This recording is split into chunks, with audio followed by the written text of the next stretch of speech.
Hey, welcome to Kate Crafts. I'm Kate. Today I would like to share with you my top 8 craft tools. Let's get started. Number 1. Cutting tools. I own 6 pairs of scissors. I have 2 detail, which you see here. The Simon Says stamp ones I haven't taken out of the package. Those were a free with purchase that I got during Stamptember. I am curious to try them, but I just haven't taken them out of the package yet. So I'm just going to put those away for now. These 2 are my sticky scissors. I use them for cutting double-sided tape. And these guys right here with the blue handles, I got from Canadian Tire a while back. And those are for cutting paper. And I only cut them with paper, at least I try. So I've got this rubbing alcohol, it's 99%. I'm going to use that to just clean off the stickies from my scissors, because I got tape sticky residue all over them. These guys used to be a pair of fabric scissors, but they were kind of dull, so I turned them into sticky scissors. And I use them for all things sticky. So now that those are clean, we are going to go into paper trimmers. This is a Fiskars portable 12-inch paper trimmer. It got its use when I first got it, and I really enjoyed it. It's got a removable blade that I can replace, and it's got that little metal cord in the middle. And where the blade goes down into, it can also be used to score, though it's not my preferred method. I did use this a lot, but as soon as I got this one, I think I got it before or after, I can't remember, but I do use this one quite a bit. It folds open and has a little score tool, locks into place. This is a We Are Memory Keepers. I think the Fiskars trimmer I got from Staples, and this I got from Micheals. I try to only buy from Micheals when I have a coupon or there's some kind of discount promotion going on, but I really use this one quite a bit. I can use it for cutting, though the blade is kind of dull and I just haven't bothered to replace the blade yet. And this flips over right here and you can cut this way too. I don't know. If you're new to the system, I recommend one of these guys. And the next paper trimmer that I have on the board is this guy right here. This is a Swingline Smart Cut. My mom was tossing this out in the trash a couple years ago, and I told her I would take it. Now, it's got 4 different settings. I didn't really find much as far as information on it is concerned. I don't really use it a whole lot because it is built big and bulky, and it's rather cumbersome on my desktop because I don't have very much room. But it does score, albeit not that well. And it does give you a wavy cut, which is kind of cool. You can see here. And it also gives you a perforated cut, which is kind of neat. I mean, this would be ideal for scrapbooking, but I don't scrapbook. I never started with scrapbooking. I just kind of went straight to cards as soon as I found Lawn Fawn, so yeah. Next up, we have the other Fiskars trimmer that I have, and this is a guillotine trimmer. And I use this quite a bit. This one's Fiskars Card Making Bypass Paper Trimmer, and I do believe I got this one at Michael's with a discount code. And the little tape that I have on the side there, it's just to mark the 5.5 mark, and each of these little blocks marks another inch. Number 2, we have Media Mat. Now, for all of my ink blending, I use this Wendy Vecchi Make Art Station, and I have it in the 7-inch, and I also have this in the larger, which is, I don't know if it's 12 or 13-inch. I suppose I could have measured it, but I didn't. But it all has the magnets there, and it wipes up quite nice. This is just some water and a paper towel cleaning up a previous mess that I didn't bother cleaning up because I was lazy. And yeah, I highly recommend either one of those. So number 3, we have Pokey and Pickers. I use my Cricut Pokey tool quite a bit. This guy I got extra free with something, but yeah, this Cricut tool gets a lot of use. And this right here is something I won from High Supply last year for Christmas. and it also gets a lot of use. It picks up paper, sequins, halfback rhinestones, you name it, and it's got this cute little pokey in the back here if I need to have a straight poke instead of a crooked poke. And yeah, so those are my pokey tools. Number 4, we have tweezers. Yes, tweezers. There are 2 different types of tweezers. You've got these old eyebrow plucking tweezers that they don't do a plucking thing. And then you've got this reverse tweezer, which I tell you, it was a game changer when I got myself a pair of these. I think, well, they're Cricut reverse tweezers, but then I lost them, picked up a dollar store pair, and then I ended up finding them, because that's usually the case, right? You lose something, and then you lose it, you can't find it, you buy something to replace it, and then like 2 days later, you find it again, and that's kind of how I got that second pair of tweezers. Number 5, we are up to 5. We've got rulers. Yes, I have an excessive amount of rulers. Actually, I have 5 of them. These guys came from the dollar store. They're flimsy, they were cheap, they did the purpose. I've got these at work. They often chip if you're not careful, and you don't necessarily get a straight line once they're chipped, but they serve a purpose, and they got a lot of use. And yeah, you can't beat a buck, or now it's probably like $3, but those are $1 a piece.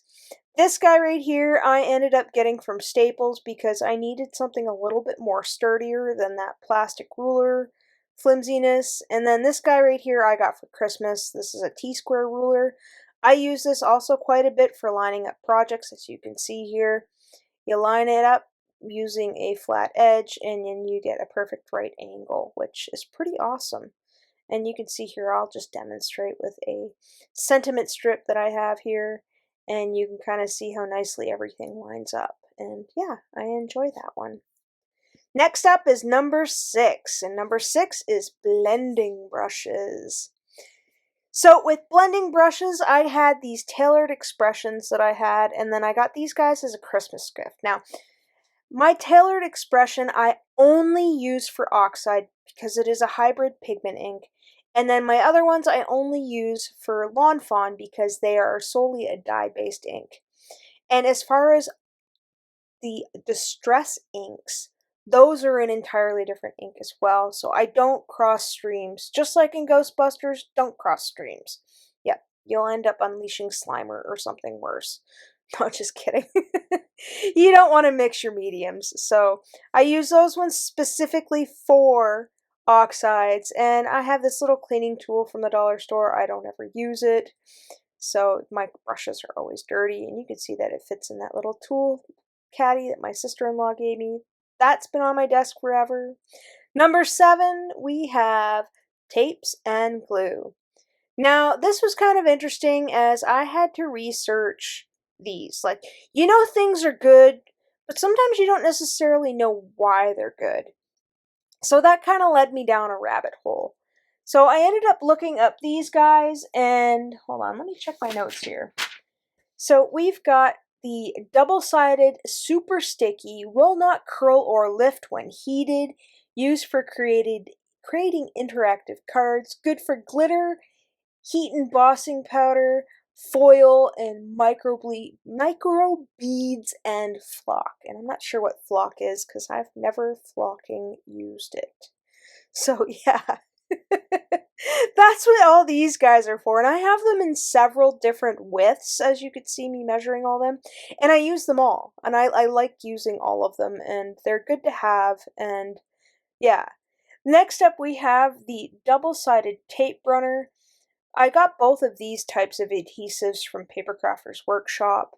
I enjoy using this little guy. They have a bigger one, and oh yeah, that one is a repositionable one, but yeah. Next up, sorry, this is kind of speeding through now. We've got some low-tack tape. This is the Best Ever Craft Tape by Spellbinders. I have used other low-tack tape. There was another one that I'd had. I think it was like thermal web. I did not like it. It was too much of a low-tack tape. And I found this one, and yeah, it's pretty decent. I enjoy it. And then I've just got this little ring holder that I put them all on. Next up, we have our liquid glues. So I've got this Tombo Mono Aqua Glue, and it's used for papers, photos, cardstock, cardboard. And I believe I got this one from Micheals, again with a discount code because I like to save a little bit of cash. Next, we have the Cosmic Shimmer acrylic glue, and it is a water-based glue, so it can freeze, but I don't really know too much about it. I've never really used it. I think I opened it up and then forgot about it. And then these guys are, of course, the Lawn Fawn glue. I think it might be a PVA glue. I'm not 100% sure. It is stickier, or not stickier, it is thicker than like this PVA glue in the little white squidgy bottles, like the Elmer's glue. And it is a nice glue to use, and I enjoy it. But I like to try other things as well, which eventually led me to the Barely Arts glue that we have here. And this is what kind of took me down the rabbit hole. Now, I work in a plastics factory with like EVA and Engage and ABS and TBR and high density and low density.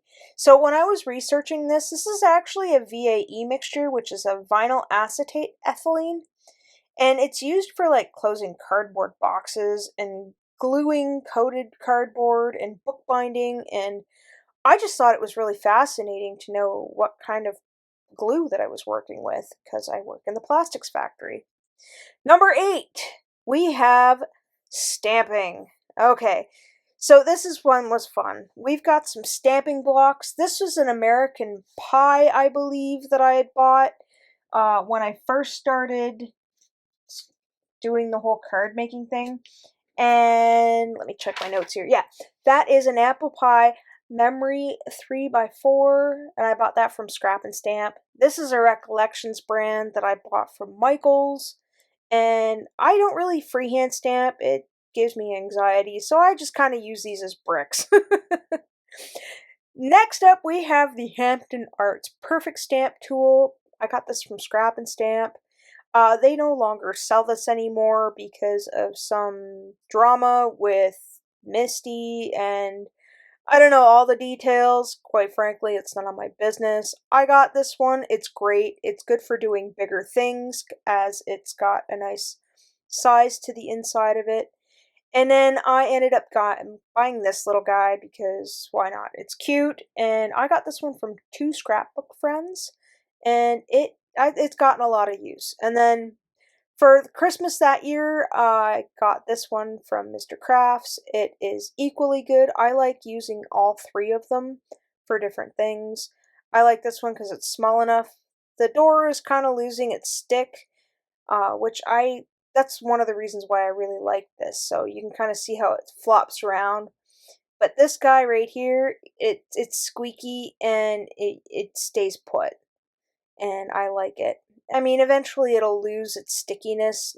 It's not so much sticky, but the door hinge stays open. I guess it's just how tight the hinges are. But you can kind of see the size difference in all of them. And these are all 3 of these can handle the red rubber stamp, the cling stamp, and the clear stamps. And yeah, the magnets in them are really, really strong, so you want to be careful that you don't pinch your fingers with them.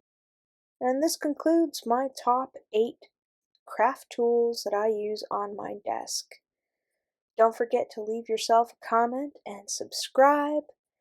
And as always, thanks for hanging out with me today. Take care.